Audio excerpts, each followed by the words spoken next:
Our next session will focus on a panel discussion that will help public sector executives understand common blockers to working in the open and how to overcome them.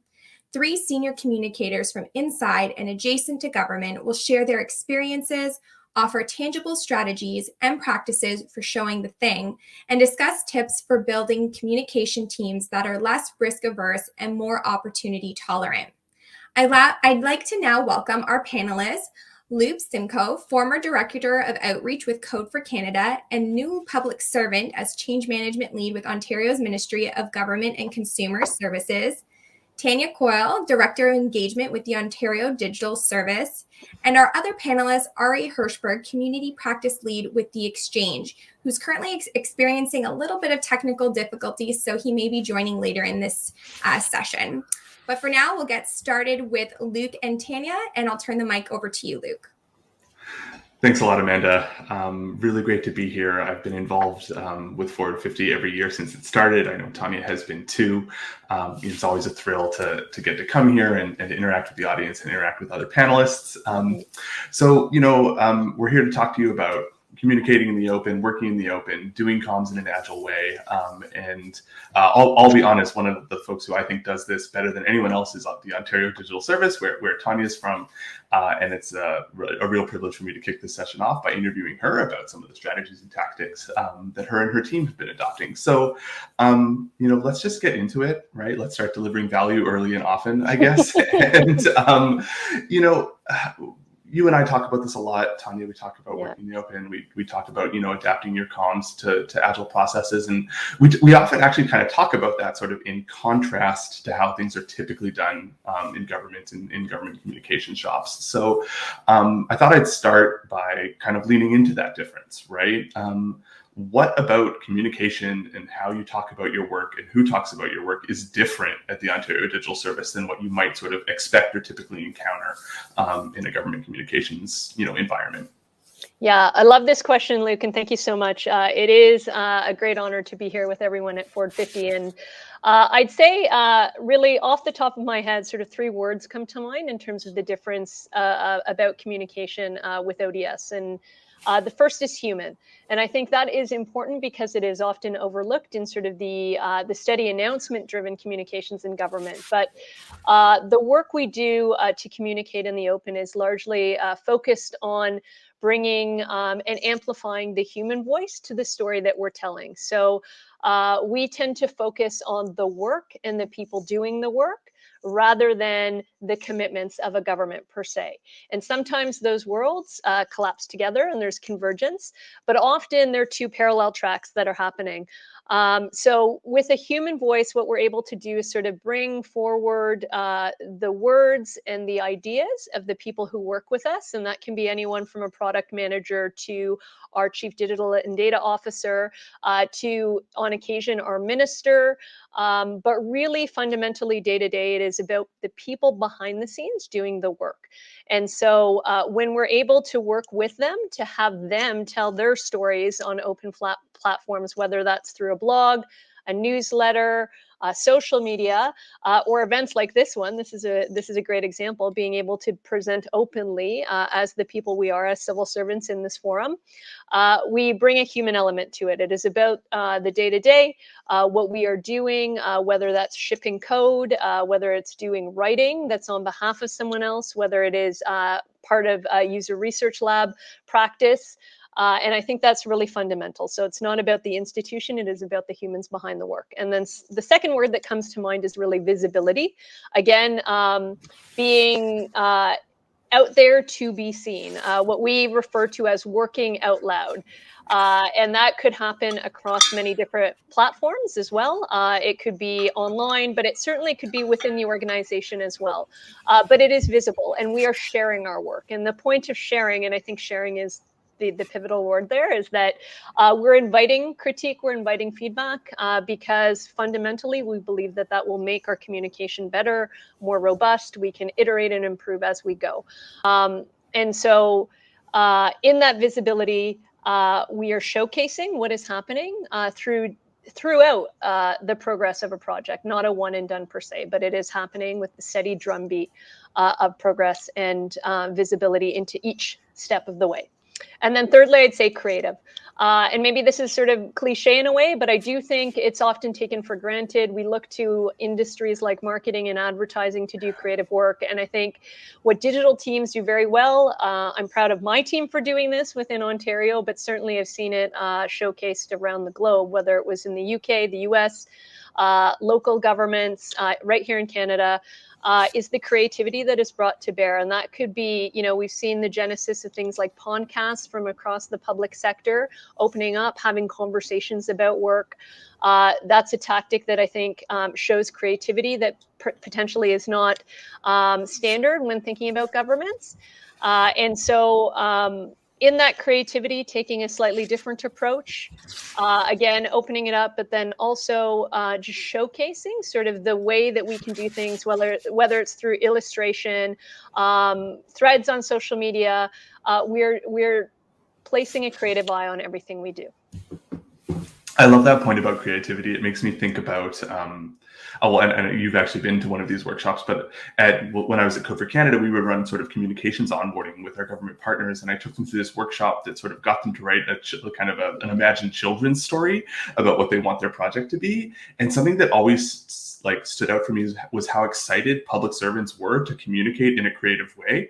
I think they've been, they're used to writing briefing notes and following a really specific kind of template for that. And then given the chance to sort of do something different and use a bit of the kind of tools of storytelling and narrative and all that, everyone jumped at it. And the quality of the stories was so great. And that energy really came through. So I think that point is really interesting because it probably speaks to some untapped potential, for storytelling in government.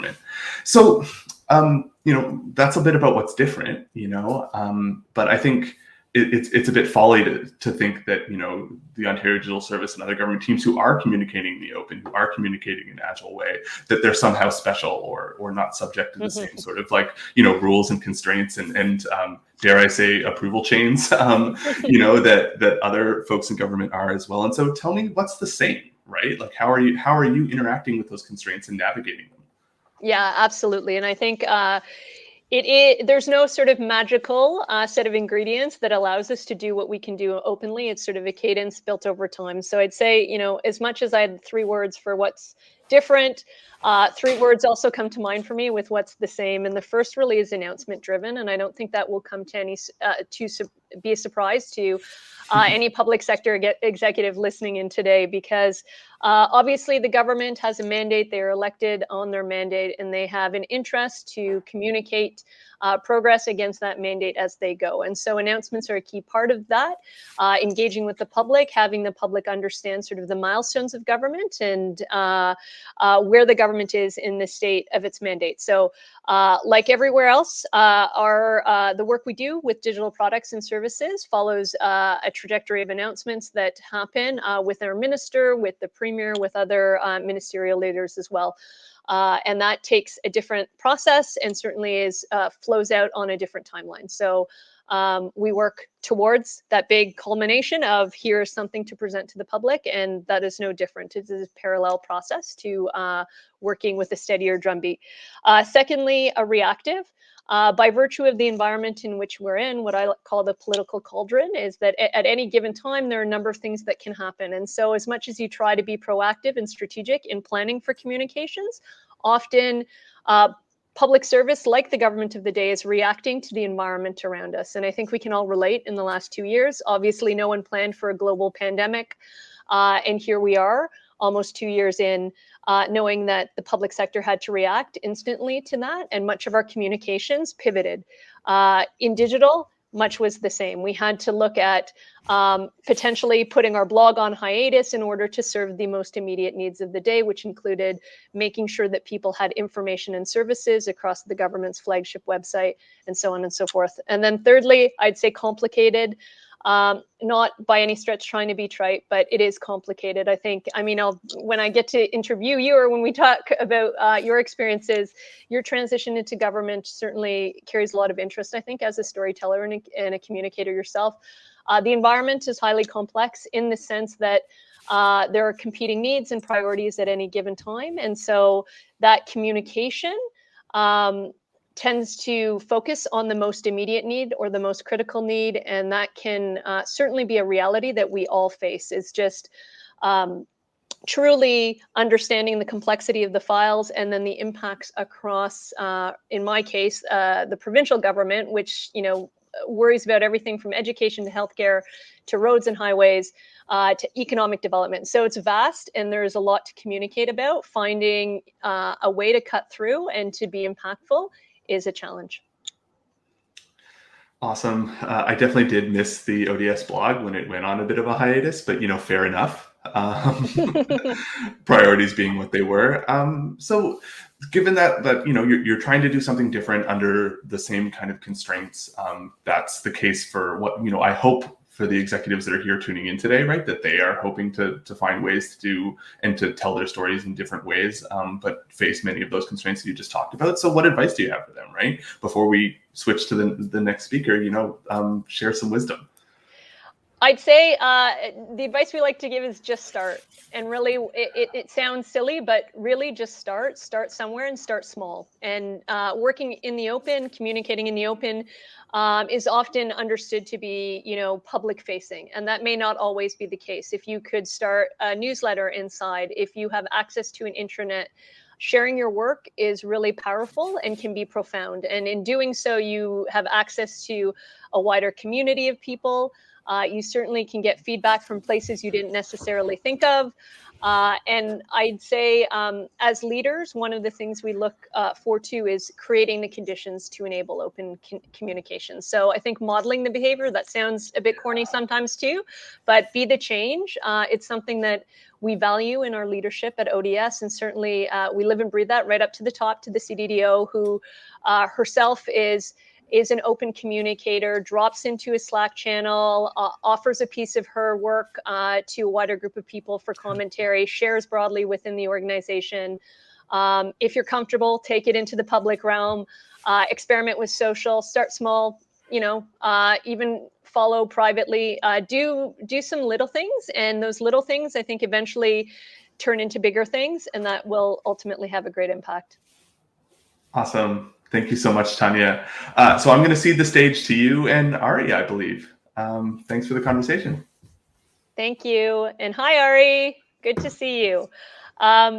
So on this topic of open communication, we know that opening up communication depends on trust, and that trust, of course, is cultivated over time, not overnight. And so I'm curious to hear from you a bit about how you have yourself experienced building trust within BC, and if you can share an example of how you've done that within the context where you work. So initially, when we started the lab, we wanted to figure out all different touch points to create trust for our teams. So and any of our communications. So if we shared something, whether it be through a blog, through a newsletter, through a podcast, through webinars, through events, through soft mentorship events, we wanted to be able to find out what was important to our users so we could improve it. Because you create something and you're like, and I think this is for all of us, we create something, what could be any of those, and we're like, this is excellent, people are going to love it. But who really knows 100%? If you don't, your users know if they like it. We know what we think we're creating, we think they'll like, but the users tell us. So one example is like the newsletter had been coming out for a little while, and I was sharing, please tell me, what do you want in the newsletter? What can be improved? And one guy wrote to me and said, the font's too light. I think it's an accessibility issue. And I was like, okay, that's great. And so I sent it to my service designer, and the service designer was like, you know what? He's right. This is the font was a couple shades lower, and it would make a big difference for people's eyes. And I told him right away that it was his thoughts, and we changed it, and we got a lot of great feedback after, because he wasn't the only one, and that's usually the case. And recently, about a year ago, someone said, I really like your webinars, but I would like captioning. And for whatever reason, we didn't have it on yet. So we put it on right away. And then, of course, people email after saying, thank you so much for this. And every time you do that, you tell people you're doing it, it makes people happy. because their voices were listened and it's built for them, which is kind of a mirror of the work we're doing with Agile anyways, right? Our communication should be a mirror of Agile, where you're constantly listening to your users so you could create the best product for the user, not for yourself, for your user. Mm-hmm. Absolutely. And I think, it's interesting to hear those examples that you've shared around the newsletter and such. And I'm wondering, the Exchange Lab started in one place and has sort of evolved over time, and has been a beacon of great community engagement and sort of building that sense of community within BC. And I'm wondering how you've been able to create and sustain such a strong community. And I think that's a really important facet of open communication. So again, for me, it comes down to listening and sharing things on regular. And just so people know what's on, they can hear about our work, they can see our work, and they can be a part of our work. I mean, we're over a decade, and when you share something, people want to have that response thing. It's not just a one-way communication. So again, all of our community that I've been creating has been a way for a two-way channel. Even our webinars, for example, I don't want our webinar to have one person talking to you for 30 minutes or 45 minutes or an hour. We want to create a dialogue so for attendees, they feel like they're a part of it and their questions are answered. And it just, it's a feedback. It just creates more and more in the work you're doing when people have a stake in this. I can respond in a blog, I can respond in a webinar, I can respond in your newsletter and your podcast. It just keeps building that community, and people like to tell you what's working and they like to tell you what's not working. And if you listen to what's not working, I think that's gold, especially if it's little things over and over, not big, little things to get people to that habit to help you. We're like one big team. Yeah, on that theme of what's not working, and what a great way to put it. I think working in the open sort of has a perception that you're opening yourself up to more risk when you do it. And that can make some folks a little apprehensive about getting started and working in new ways and more modern ways. Wondering if you have an example to share on sort of how you navigated a failure while working in the open and what that looked like to you. Well, I'd like to say there's lots of them.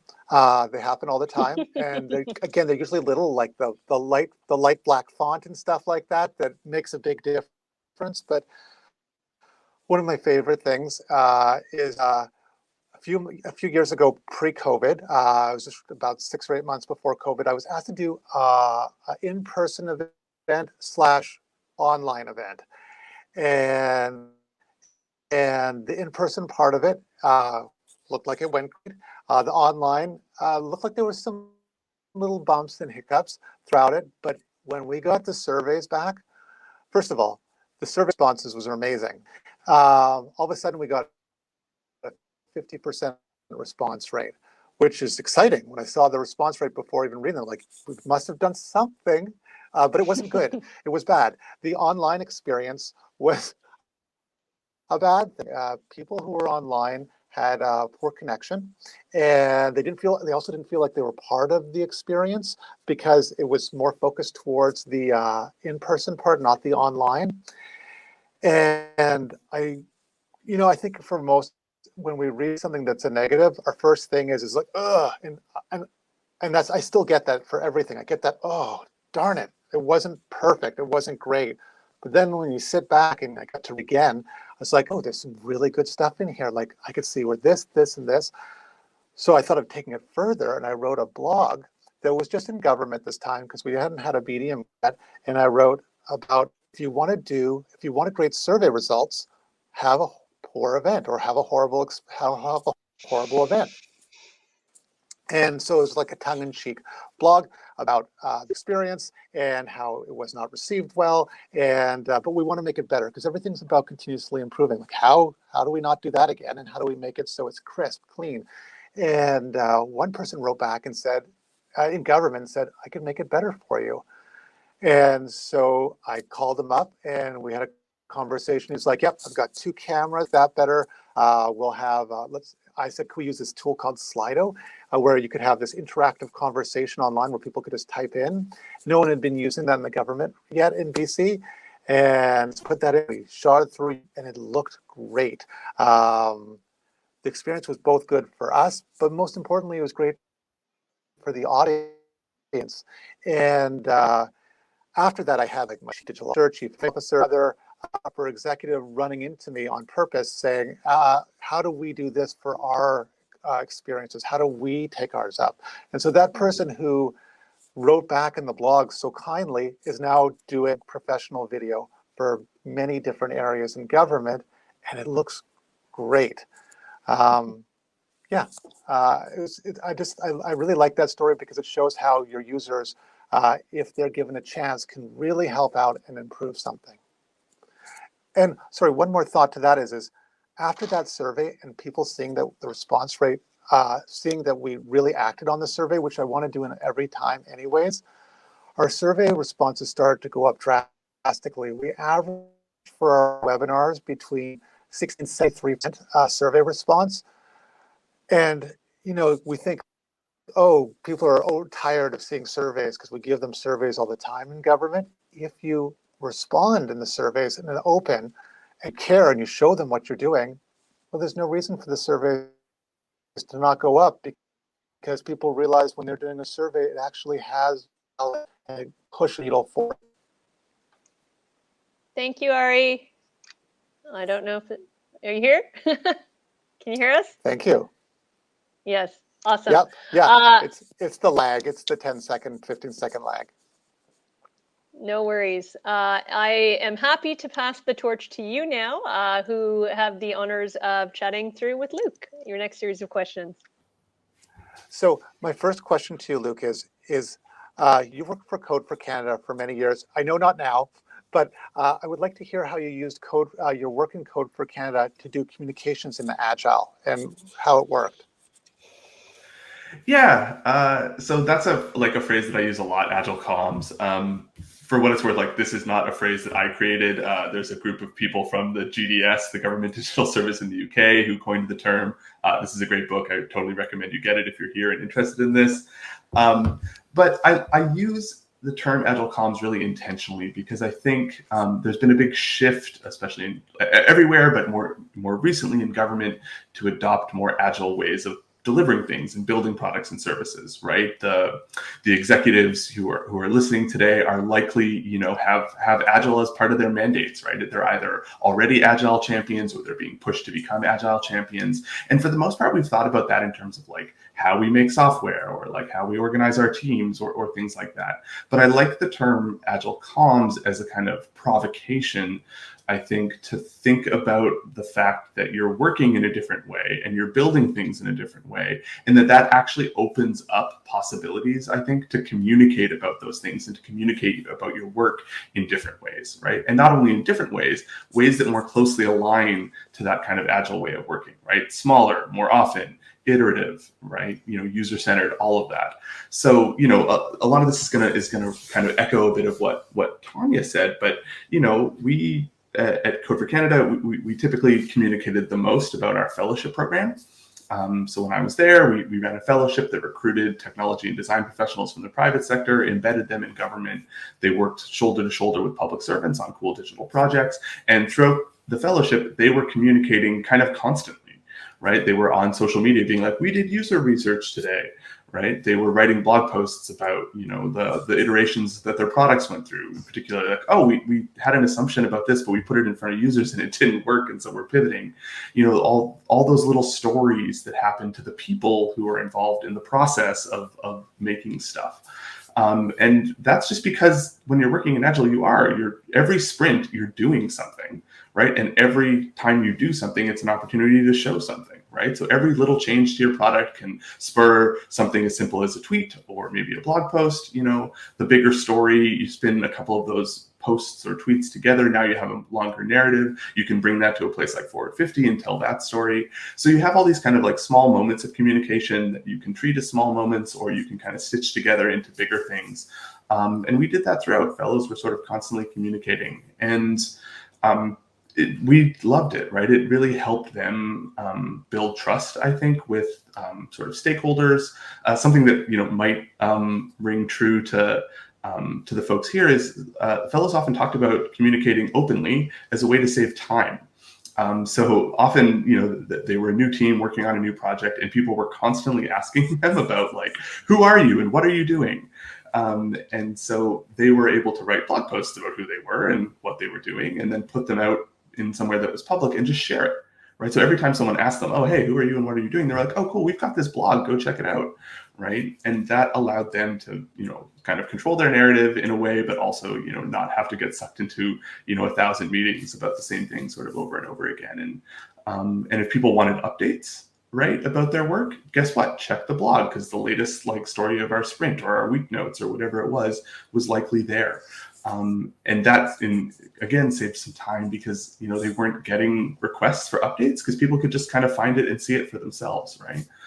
So that's a bit about how we did it at Code for Canada. And I think, it's something that we really tried to bring our government partners along on that process. And at a really high level, I think it's because communicating openly, communicating in an agile way builds trust. And we've talked about this, right? Tanya talked about this, you talked about this, Ari. And the only thing I have to add to that argument about why you should be working this way is that fundamentally people trust human beings a lot more than they trust the government. And so by putting your people at the center of your communications and getting them to write blog posts and putting their name to that blog post instead of like a press release that's written by a monolithic voice of the ministry, you get people to see the human beings in the public service who are doing the best work that they can under difficult circumstances. And I think that really increases trust in government because, again, we trust humans more than we trust institutions. And I think it also helps get the benefit of the doubt, which then makes it a little easier to talk about something like failure because your audience sort of has some good faith invested in already because they know who it is, right? They know that Tanya and Ari were trying their best. And so if something does go wrong, they're kind of more willing to kind of go with you on that journey instead of, get too critical. Yeah, 100%. Do you have any stories about the humane effect that was created through this?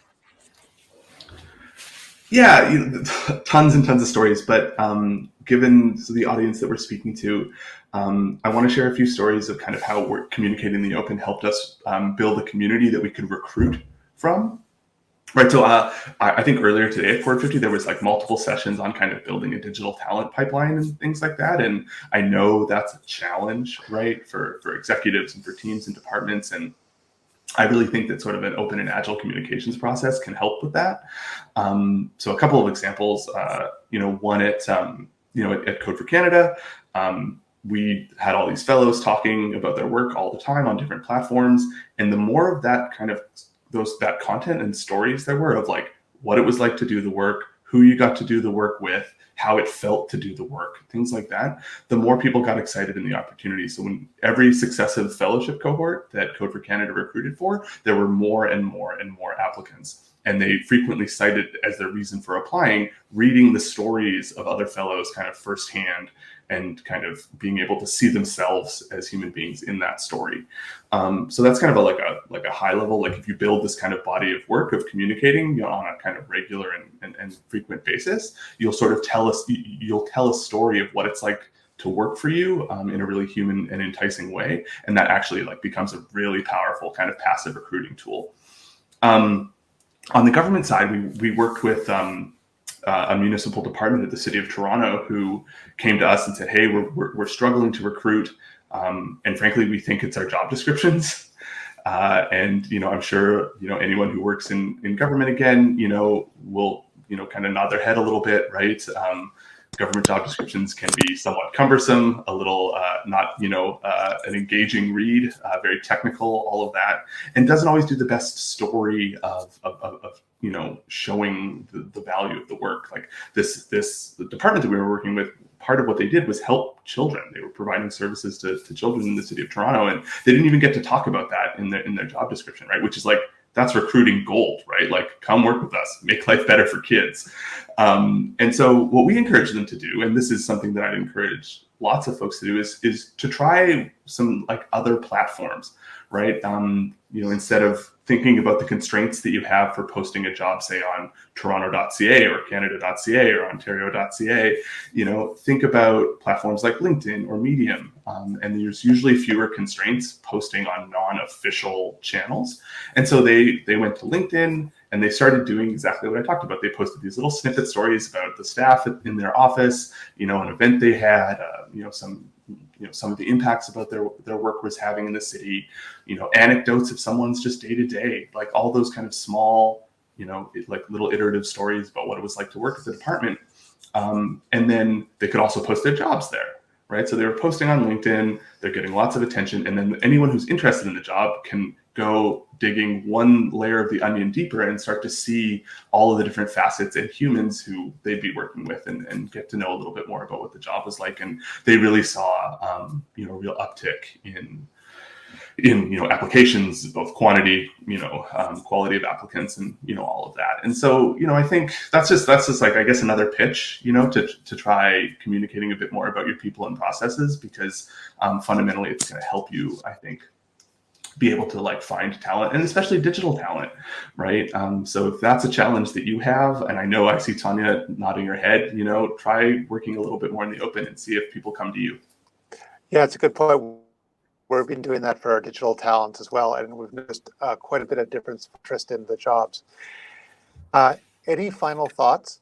Frankly, I think a lot of what we're talking about is also about two-way communication, right? So, finding ways to not just, run a broadcast center and, engage in dialogue with the people who you're trying to reach, whether that's users or, talent, et cetera. And so like my final thought is I would like to get into the Q&A sooner rather than later so we can meet the people who we can't currently see on our screens and maybe have a bit of a conversation.